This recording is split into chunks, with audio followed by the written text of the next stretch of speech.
या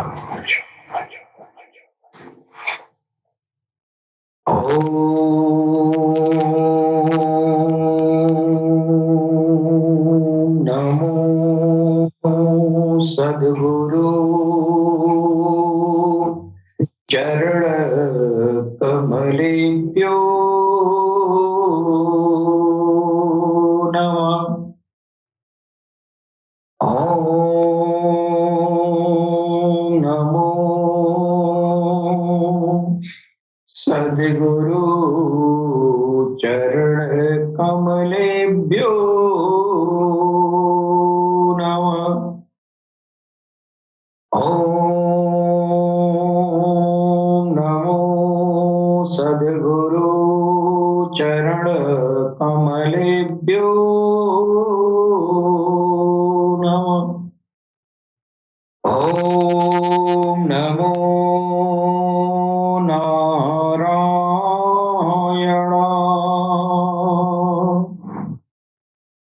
ओम नमो नारायण। ओम नमो नारायण। ओम श्री काल्के वैष्णवे नमः। ओम श्री काल्के वैष्णवे नमः।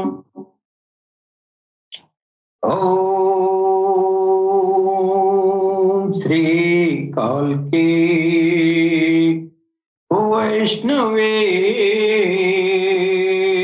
नमः। त्वमादिदेव पुरुषः पुराण त्वमस्य विश्वस्य परं निधानम् वेत्तासि वेद्यं च परं च धाम त्वया ततं विश्वमनन्तरूपम् यदा यदा हि धर्मस्य ग्लानिर्भवति भारत अभ्युत्थानं धर्मस्य तदात्मानं सृजाम्यहम्। परित्राणाय साधूनां विनाशाय च दोषकृतां धर्म संस्थापनार्थाय संभवामि जुगे जुगे। सुख दुखे समे कृत्वा लाभो जया जयो ततो युद्धाय यूयस्व नैवं पापं वापस्यसे। पासांसि जीर्णानि यथा विहाय नवानि गृह्णाति नरोपराणे तथा शरीराणि विहाय जीर्णान्यानि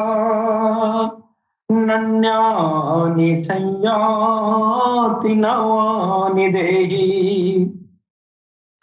नैनं छिदन्त पावकः नैनं छिदन्ति शस्त्राणि नैनं दहति पावकः न चैनं क्लेदयन्तापो न शोषयति मारुतः।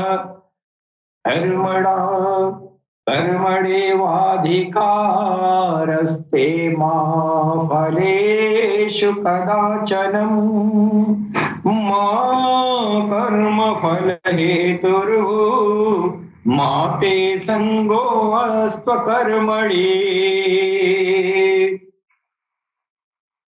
गुरुर्ब्रह्मा गुरुर्विष्णु गुरुर्देवो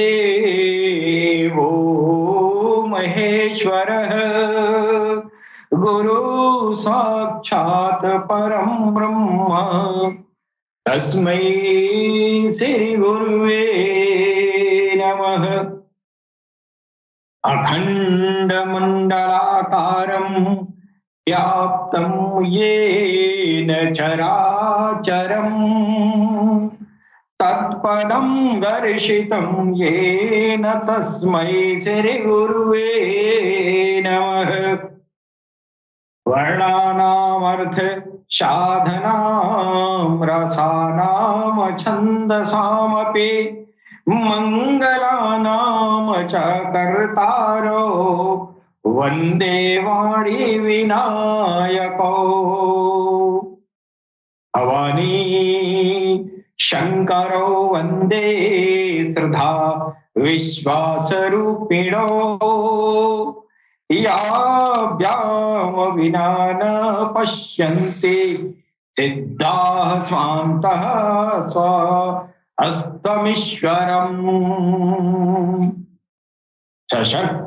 शशङ्खवक्रं सकिरीटकुण्डलं सपीतवस्त्रं सरसीरुहे रक्षणम् सहारवक्षः हस्तलकौस्तुभ्य श्रियं नमामि विष्णुं शिरिषा चतुर्भुजम्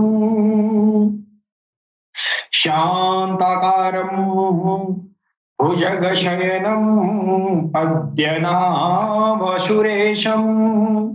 विश्वाधारं गगनसदृशं मेघवर्णशुभाङ्गम् लक्ष्मीकान्तं कमलनयनं योगिभिर्ध्यानगम्यं वन्दे विष्णु भवभयहरं सर्वलोकैकनाथम्। रामाय रामभद्राय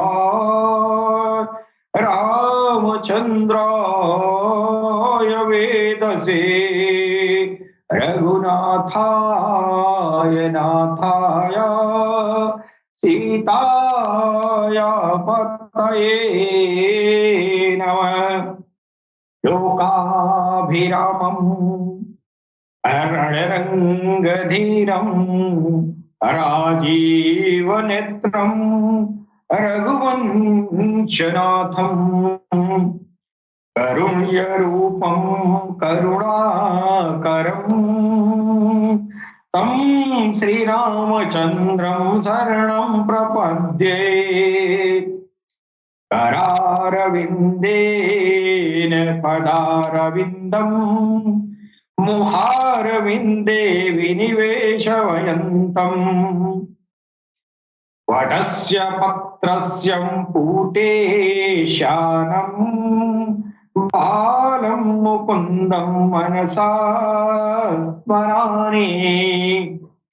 पञ्चे विभूषित करर्णव नीरदाभा पीताम्बराधरुडबिम्बफलाधरोष्ठा पूर्णेन्दु सुन्दर मुखा तरविन्द नेत्रातकृष्णात्मरम् किमपि त्वम् अहं न जाने मनोजवं मारुत तुल्यवेगं जितेन्द्रियं बुद्धिमतां वरिष्ठम् वातात्मजं वानरयूथमुख्यं श्रीरामदूतं शरणं प्रपद्ये। नमोऽस्त्वनन्ताय सहस्रमूर्तये सहस्रपादाशिशिरोरुवाहवे सहस्रनाम्ने पुरुषाय शाश्वते सहस्रकोटि युगधारिणे नमः। पूर्णमदः पूर्णमिदं पूर्णात् पूर्णमुदच्यते पूर्णस्य पूर्णमादाय पूर्णमेवावशिष्यते।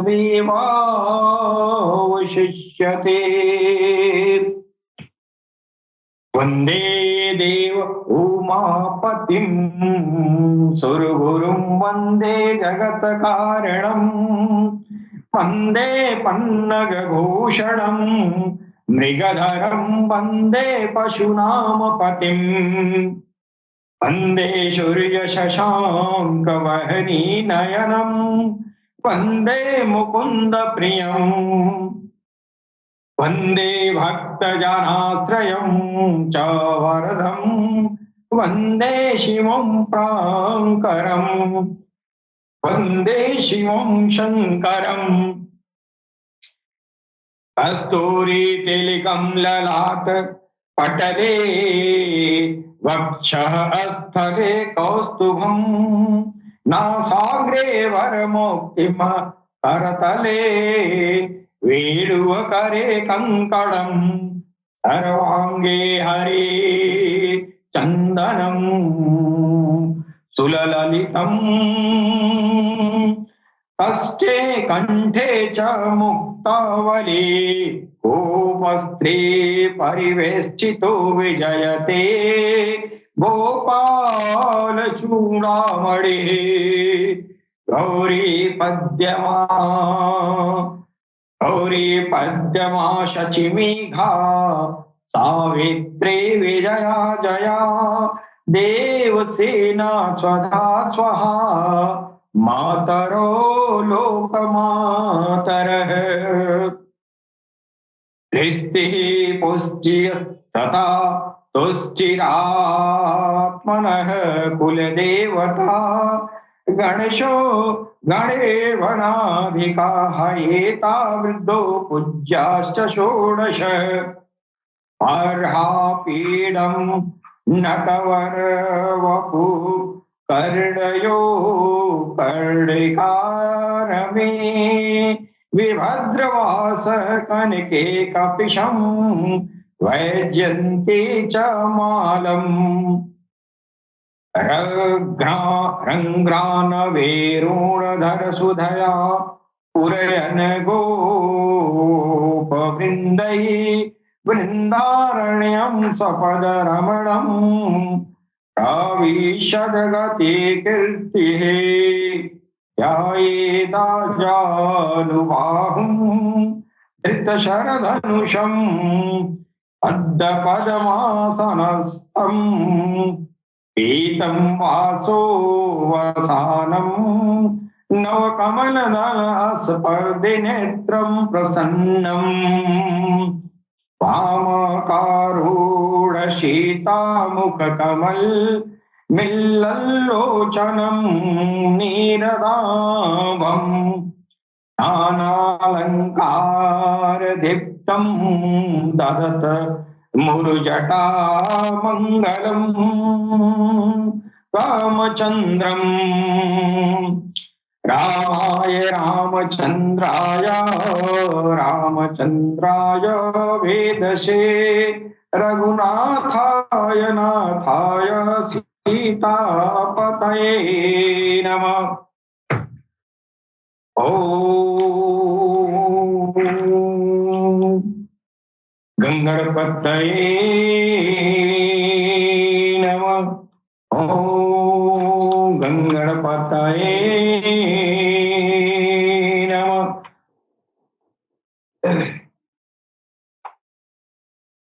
सबसे पहले हम अपने भगवान सदगुरु सैयदी यूनुस अल गौहर जी महाराज के चरण कमलों में भगवान श्री राम की धरती से मैं कोटि कोटि नमन करता हूँ। तत्पश्चात हमारे जितने भी भाई बंधु जो पूरी दुनिया में प्यार और मोहब्बत का पैगाम सारी इंसानियत के दिलों तक पहुंचाते हैं, उन सभी दिव्य आत्माओं को मैं सर नवाकर प्रणाम करता हूं। मित्रों, हमारा जो ऑल इंडिया आवर का प्रोग्राम है, इस प्लेटफॉर्म से सर्वधर्म समभाव से ओतप्रोत एक आध्यात्मिक प्रोग्राम का आयोजन प्रतिदिन 10:30 से प्रारंभ होता है। हमारे भारतीय विभिन्न भाषाओं में अध्यात्म ज्ञान का प्रचार प्रसार किया जाता है। हमारा उद्देश्य सिर्फ इंसानियत के दिलों को जागृत करना है, सारी इंसानियत के दिलों में उसके प्रभु का नाम बसाना है।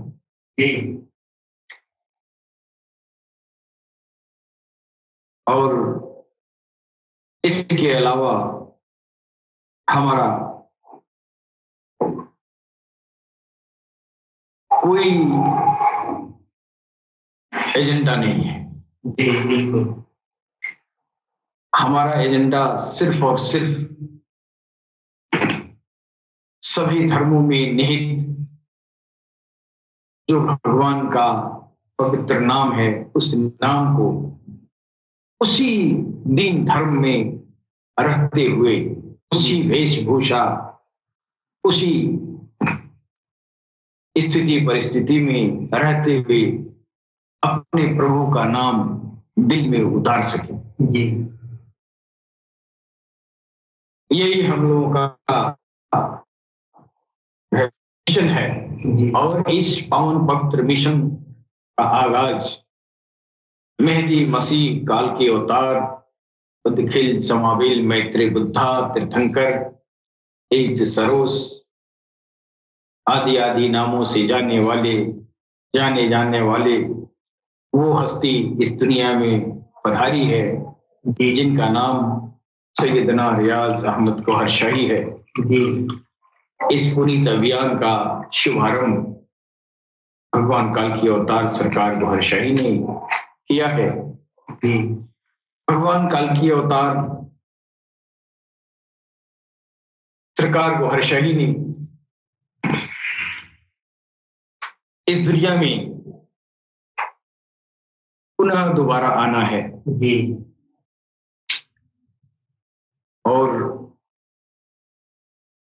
जब तक दोबारा उनका पदार्पण नहीं हो जाता, तब तक इंसानियत के दिलों को जागृत करने का यह अभियान जारी रहेगा। जी। लेकिन जब उनका पुनः आगमन जब होगा, उस समय मेरा ख्याल है कि किसी को समय नहीं मिलेगा बात को समझने के लिए। जी। इसलिए सरकार गौहर शाही ने पूरी दुनिया में यह अभियान छेड़ा है कि ज्यादा से ज्यादा दिलों को उसके रब के नाम से जागृत कर दिया जाए। जी बिल्कुल। ये जो हृदय का जागरण का अभियान है, ये अभियान कोई नई बात नहीं है। ये बात जो है कल्प के आदमी भगवान कृष्ण ने विवस्वान से कहा था। जी। और विवस्वान से होते हुए मनु तक गया, यानी विवस्वान ने मनु को कहा। जी। और मनु ने इक्ष्वाकु को कहा, और इक्ष्वाकु से ये पूरी दुनिया में आ रहा है। भगवान कृष्ण ने कहा है कि ये जो गुह्यतम ज्ञान है योग, ये जो है ज्ञान योग, यानी योग ईश्वर से जुड़ने का जो ज्ञान है, जी, यही ज्ञान योग है। इस गुह्यतम गूढ़ ज्ञान को कृष्ण जो मोर पंख वाले बन के आए, उसके पहले भी कृष्ण आए थे। लेकिन अंतर यह था कि वो कृष्ण, वो उस जमाने में कल्प के आग में मोर पंख नहीं लगाया और महाभारत के दौर में मोर पंख लगाया। और उसके बाद से उन्होंने कहा कि जब जब धर्म की हानि होगी तो हम आएंगे। और वो आया के, और जब जब धर्म की हानि हुई है तब तब आया है और धर्म को बचाया है। लेकिन अब धर्म का अर्थ दुनिया नहीं जानती है, लेकिन भगवत गीता के रोशनी में धर्म का मतलब होता है यही गुह्यतम ज्ञान योग। इस योग को ही धर्म कहते हैं। जिस ज्ञान के जरिए भगवान से जुड़ जाए उस ज्ञान को योग कहते हैं, है कि नहीं? और इस योग के तरह तरह की सीढ़ियां हैं, तरह तरह के स्टेजेस हैं। योगी जब चलता है तो क्रमशः उन्नति करते हुए समाधिष्ट होता है, भगवत की प्राप्ति तक पहुंचता है।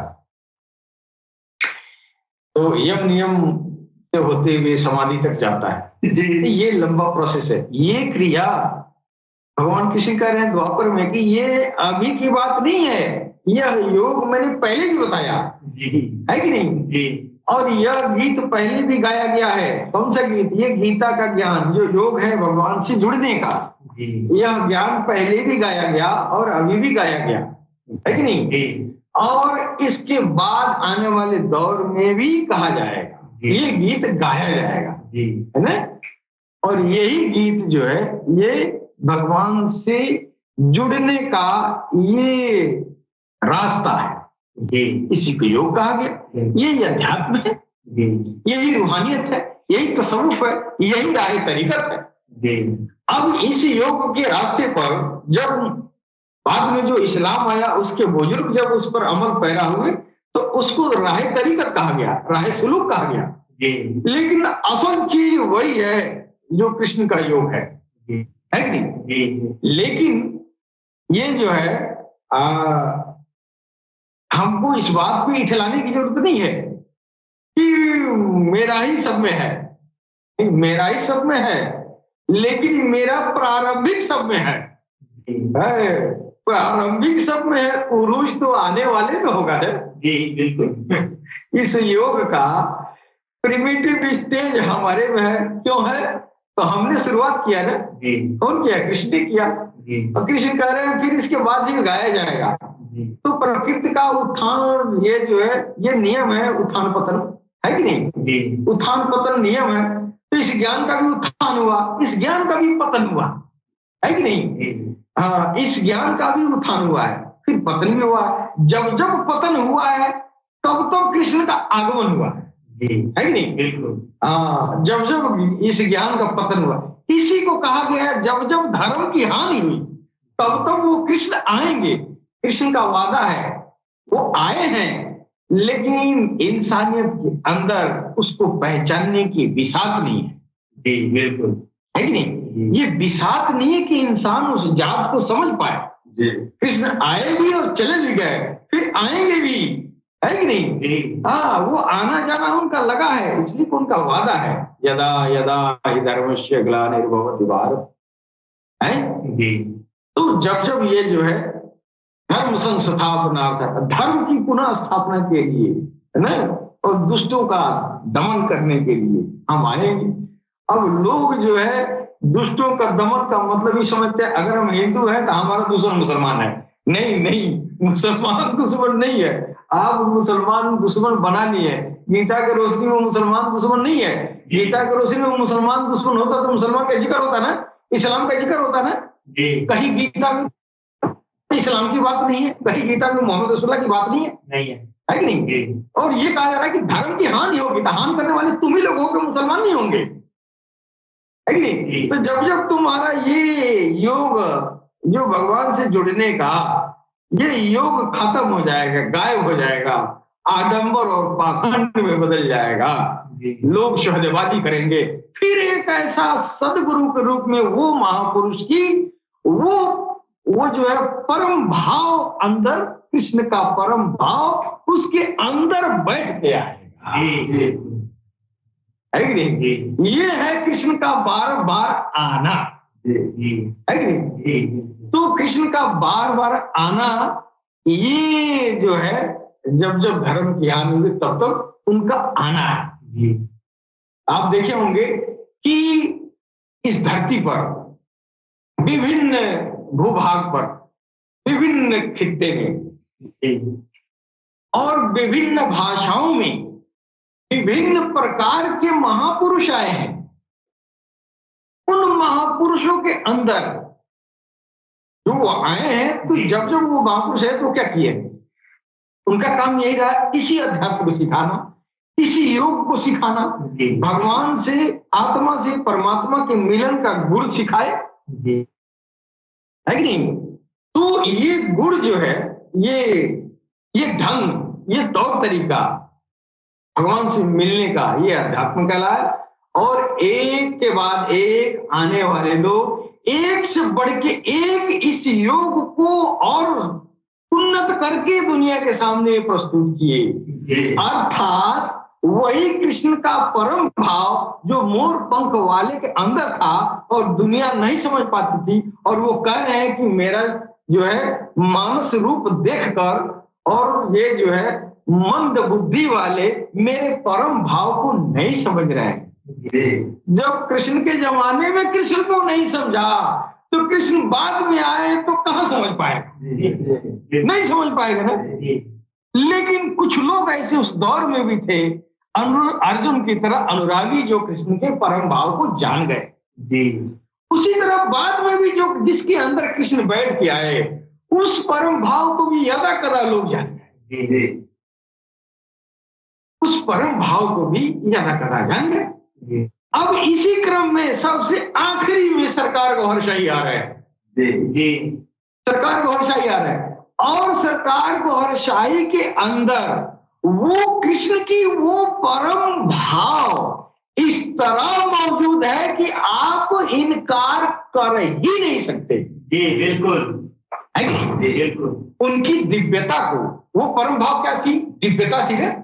कृष्ण की परम भाव दिव्यता थी। बाकी तो सब आम इंसान की तरह था ना। है कि नहीं? कृष्ण ने कहा भी कि आप तो हमारे साथ पैदा हुए, हमारे साथ खेले कूदे, बचपन जवानी सब भी था, हम तो सब आपको जानते हैं, आप कैसे परमात्मा हैं? तो उन्होंने कहा कि नहीं, मेरे ये जो है चमड़ी का जिस्म मत देखो, मेरे अंदर जो परम भाव अवस्थित है वो परम पिता परमेश्वर का है। वो चीज देखो। अब वो चीज को पहचानना, हम तो सिर्फ गायन कीर्तन में रह जाते हैं, बात को समझे या ना समझे। लेकिन असल बात तो यही है कि वो कृष्ण जो है कई बार आया।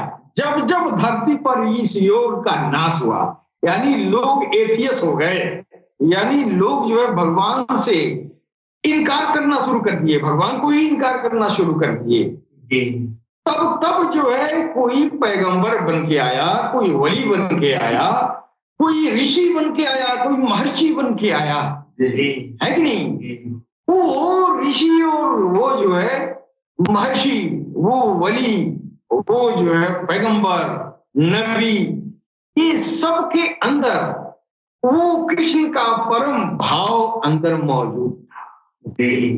अब उस खित्ते के लोग, जिन लोगों ने इन गुरुओं को, इन ऋषियों को माना, समझा, जाना, है कि नहीं? और जितना आप अपने कृष्ण की अदब और लिहाज करते हैं, वो आने वाले दौर में जिन्होंने पहचाना, उसके अंदर उस कृष्ण की परम भाव को पाया, तो उतना ही अदब और लिहाज वो किया। है कि नहीं? अब वो दूसरे भाषा में हो गया, दूसरे खित्ते में हो गया, दूसरे इलाके में हो गया, है कि नहीं? दूसरी जुबान हो गई, और हम गीता के जुबान वाले हैं।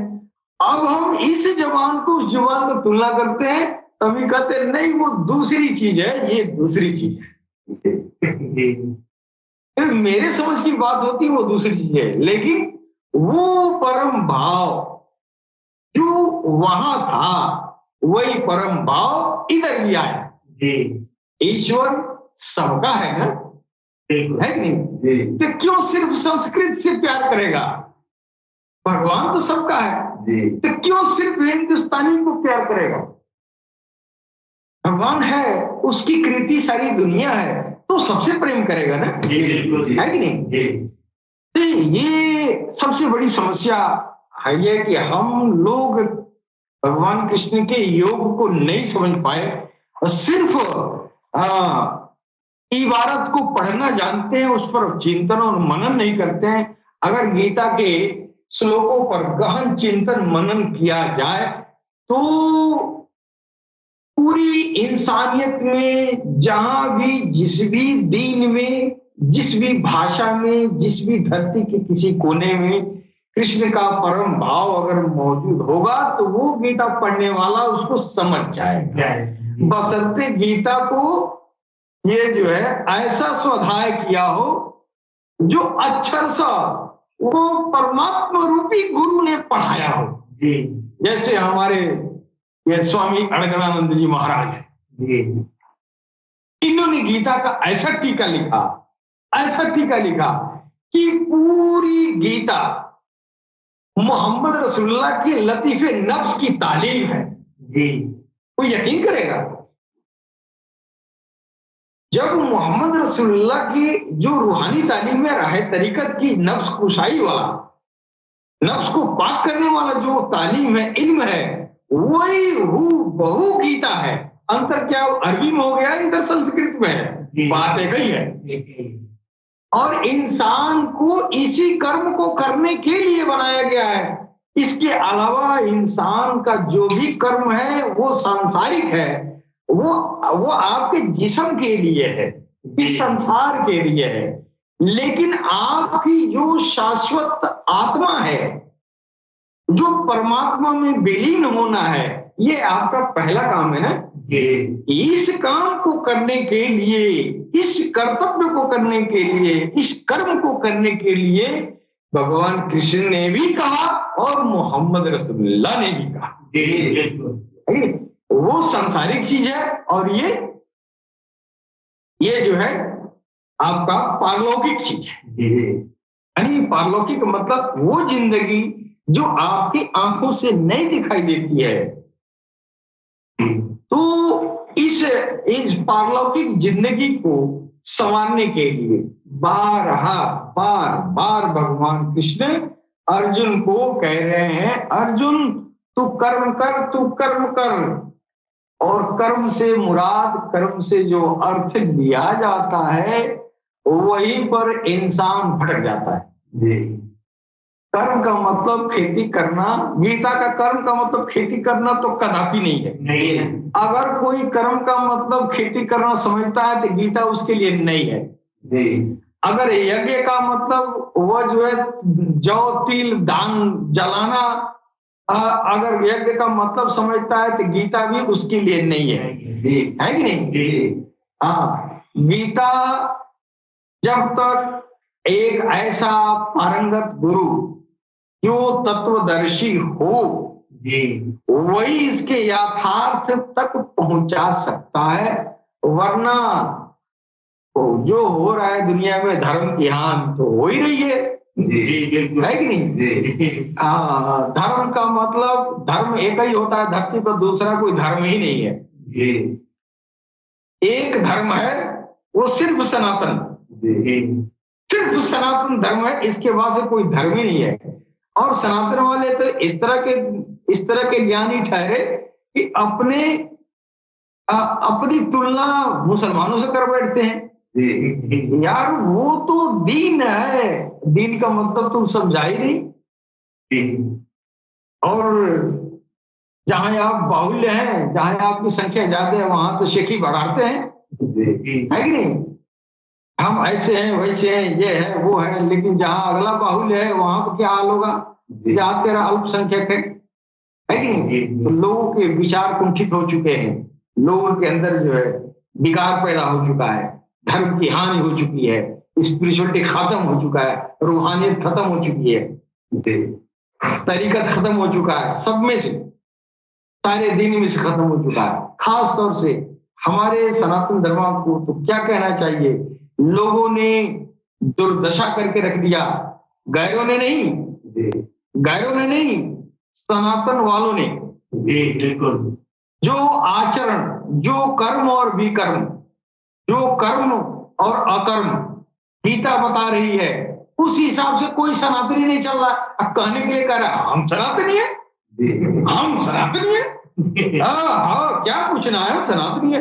अच्छा, तो गीता में भगवान कृष्ण ने क्या बताया तुमको?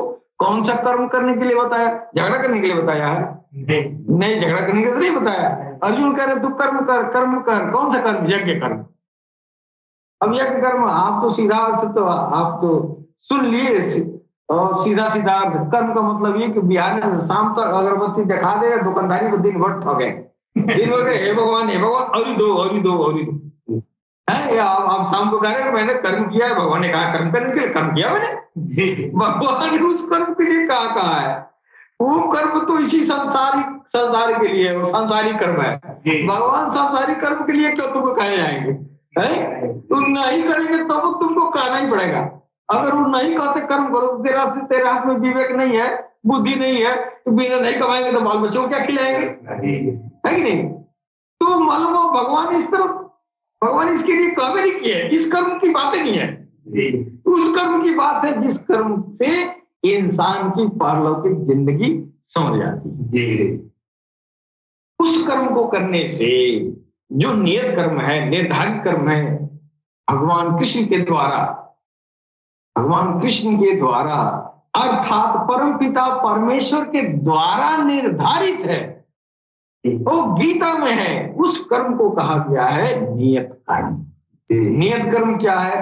वही जो कृष्ण ने विवस्वान से कहा, विवस्वान ने मनु से कहा, मनु ने इक्ष्वाकु से कहा। वो क्या कहा?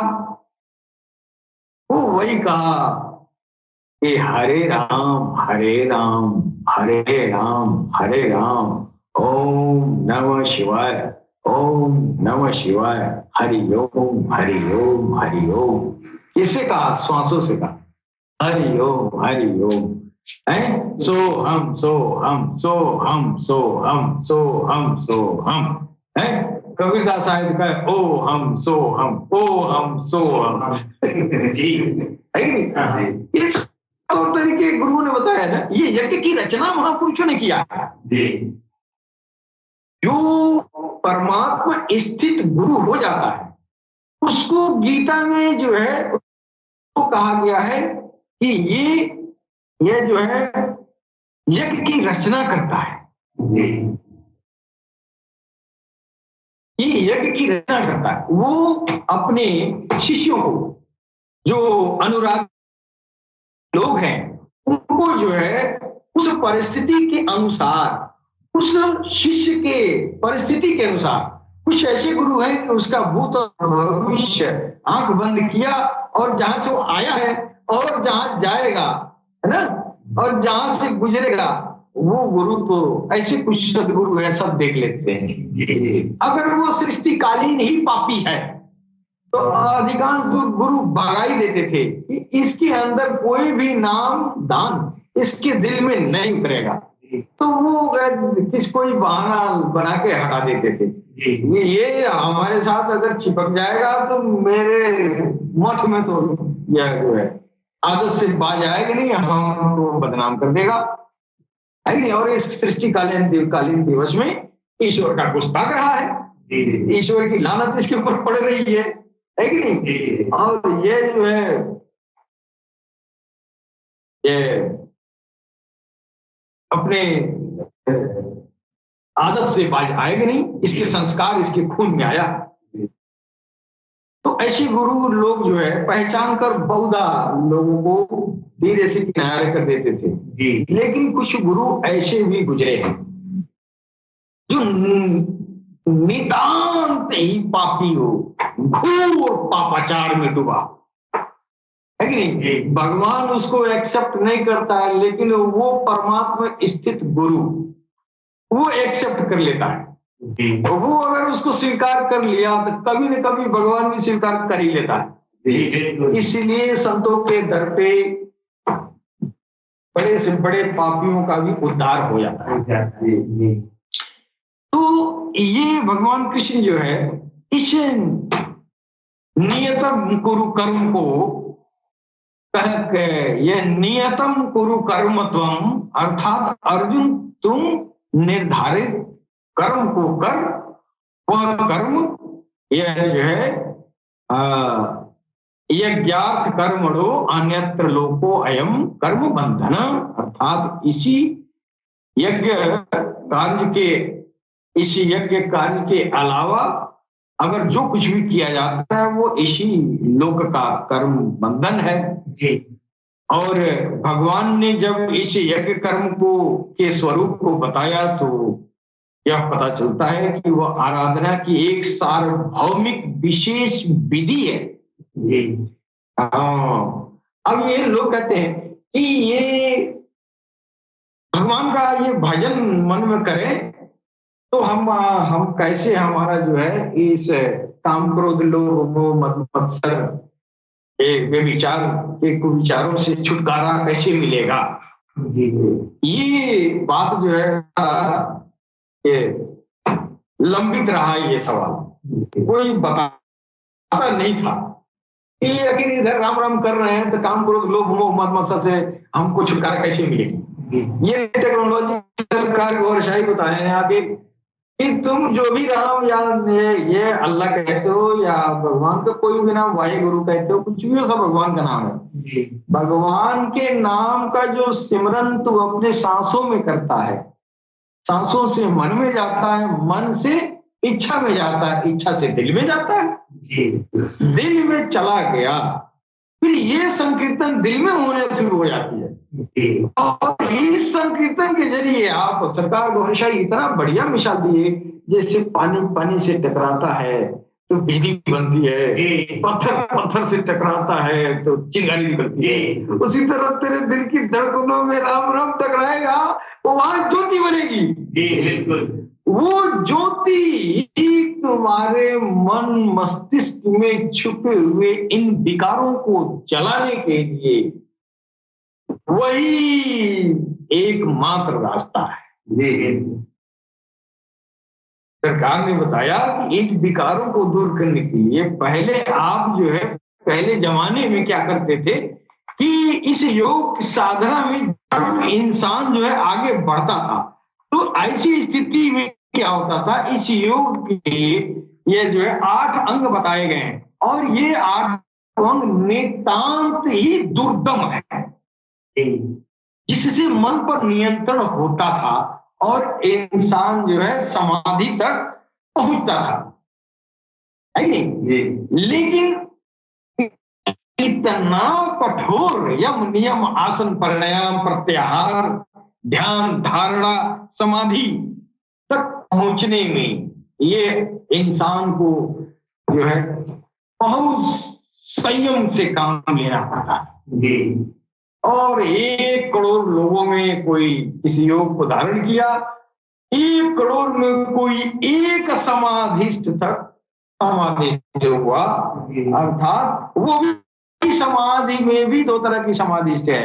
एक सबसे उच्च, यह जो है उच्चतम स्तर की समाधि है, उसको असंप्रज्ञात समाधि बोलते हैं। यह जो है यह समाधि इस मानव मस्तिष्क से परे है।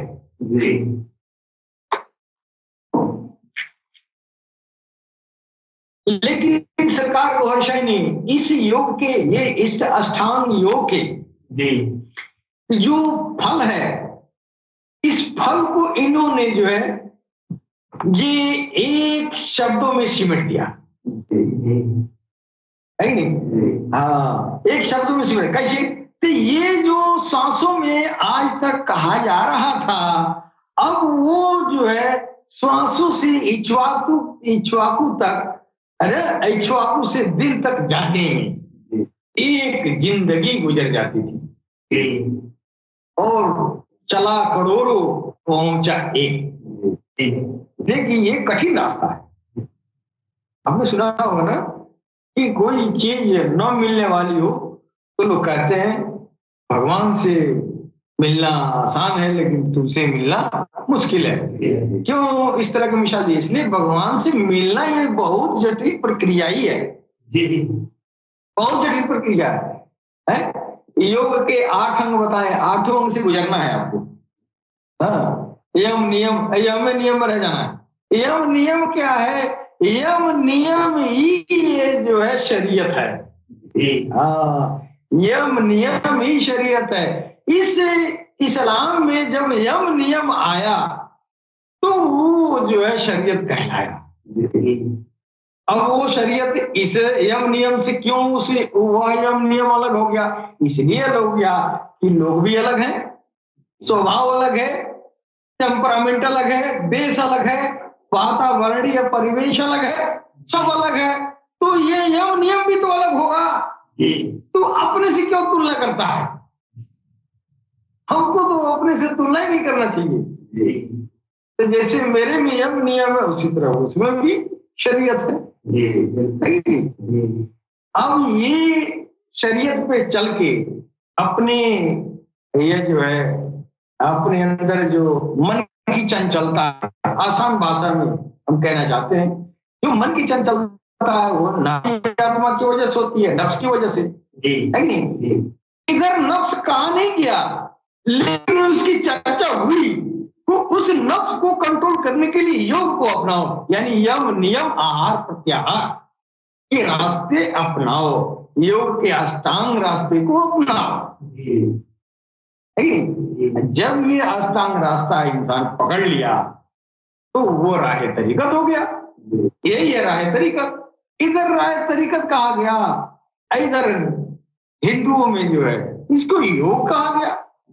झगड़ा करने की क्या बात है? वही काम तुम भी करते हो, वही काम तुम भी करते हो, झगड़ने की बात है। दोनों का इष्ट एक ही है, भगवान पर दोनों को जाना है, लेकिन अपने अपने संख्या बढ़ाने के लिए बेताब है। भगवान किसी को नहीं चाहिए, अल्लाह किसी को नहीं चाहिए, बस अपनी झंडा रहे, बस अपना अपना झंडा दिखाते हैं।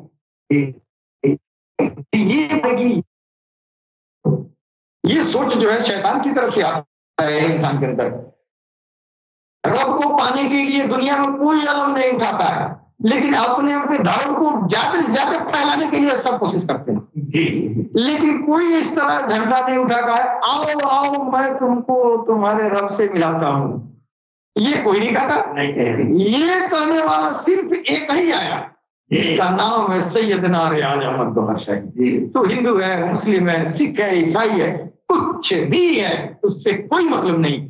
आओ आओ मैं तुम्हारे रब से तुमको मिलाता हूं, बदले में कुछ नहीं चाहिए। तो हिंदू है तो हिंदू रहा, मुस्लिम है तो मुस्लिम रहा, सिख है तो सिख रहा, ईसाई है तो ईसाई रहा।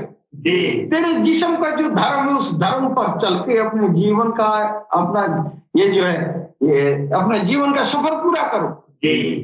है नहीं? जो अपना तुम्हारा शरीयत है उस शरीयत पे अमल पाया रख के अपना ब्याह शादी निमन बहुत मरण जीवन सब कर लो। ये ज्ञान जो कृष्ण ने बताया है, इस ज्ञान को हमसे ले लो। सरकार गौहर शाही यह ज्ञान गले क्यों लगा रहे हैं? इसलिए लगा रहे हैं कि यह भगवत गीता का जो गुह्यतम ज्ञान है, इस ज्ञान को इन्होंने अत्यंत सरल करके आम इंसानियत के दिलों तक पहुंचा रहे हैं। कि पहले वो भगवान सदगुरु जो होते थे वो सांसों में भगवत नाम को बसाते थे और एक मुद्दत के बाद दिलों में जाता था। गौहर शाही कह रहे हैं कि छोड़ो सांसों की बात, आओ तुमको जहां जाना है पहले मैं वहीं ले आके खड़ा कर दूं। तेरा चाहे मेरा चाहे, गौहर शाही दिलों में रब को डाल देना, दिलों में रब के नाम को पहले डालते हैं फिर रब आता है। उस रब का नाम राम हो या कृष्ण हो या अल्लाह हो या जीसस हो या वाहिगुरु हो। लेकिन सरकार गौहर शाही इस अष्टांग योग को आनन फानन में इस तरह जो है ये जो अनुरागी पुरुष है, इन अनुरागियों को एक नजर में उसके अंदर जो है जो शैतानी आत्मा, आसुरी आत्मा, आसुरी संपद जो उसके अंदर छाई हुई है, अपनी दिव्य नजरों से उस आसुरी आत्मा पर, उसकी, उस बंदे की, उस अनुरागी की जीत दिला रहे हैं। इसलिए कि जब तक आसुरी संपद परास्त नहीं होगी, भगवत नाम दिल में पकड़ेगा नहीं। इसलिए नहीं पकड़ेगा कि योग में शुरू से श्वासों में आया नाम, सांसों से दिल में आया, तो सांसों से दिल में आने तक आसुरी जो उनके अंदर आसुरी संपद है, उस आसुरी संपद की नाश होती थी, तब भगवान का नाम अंदर जाता था, तब उनका दिल राम राम करता था। तब तक तो सांसें राम राम करता था, मन में राम राम करता था, लेकिन ऐच्छिक रूप से जब चाहे बंदा तो, लेकिन ऐच्छिक रूप से तब हुआ जब सरकार को हर्षाई आई और इन्होंने कहा कि आओ मैं तेरे दिल को तेरे रब के नाम से जारी कर। यानी हमारा ये योग का यात्रा आनंद आनंद में, वो ये जो विवस्वान से इक्ष्वाकु तक पहुंचा है, ये बहुत बड़ी कृपा है इंसानियत के लिए। बिल्कुल कि बहुत सारे मेहनत से हम बच गए और हमारा कोई देन नहीं, हमारा कोई मेहनत नहीं, सिर्फ और सिर्फ भगवान कल की अवतार का एकमात्र दिव्य दृष्टि की जरूरत है, हमारा सारा काम हो जाना है। तो इसके साथ ही हम अपनी वाणी पर विराम देंगे। सलाम, नमस्ते, सत श्री अकाल।